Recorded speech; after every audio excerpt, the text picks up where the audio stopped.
Hi, I'm Sam Chandon, founder and non-executive chairman of Chandon Economics. I'm also a professor at NYU Stern and head of its Global Real Estate Institute.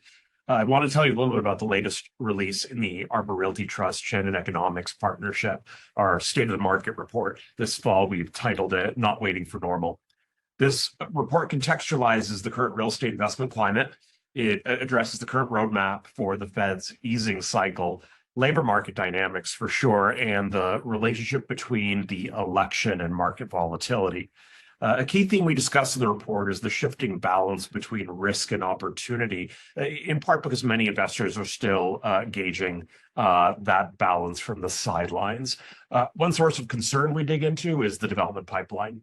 While multifamily completions haven't come off their peaks and localized imbalances will carry over into 2025, the medium to long-term outlook remains overwhelmingly favorable. And that's thanks to the demand side of the equation for apartments in the United States. Rental vacancy rates since the last report have held steady. Annual rent growth is marginally positive in most metro areas, and valuations have started to tick up from their cyclical troughs.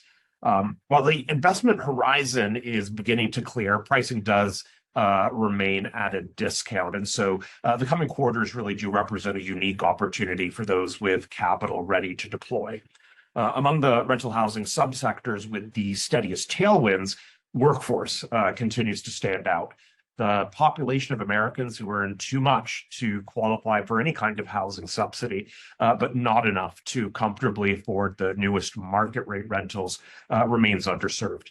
From teachers to firefighters and a lot of people in between, it's become increasingly difficult for the Americans who administer our most critical public services to afford to live in the communities they serve. And bottom line, that's an opportunity for the industry to respond. Amid the backdrop of unmet demand, there's an expanding quiver of programs to motivate investors into workforce. Just one example, Fannie Mae recently rolled out a sponsor-dedicated workforce housing product.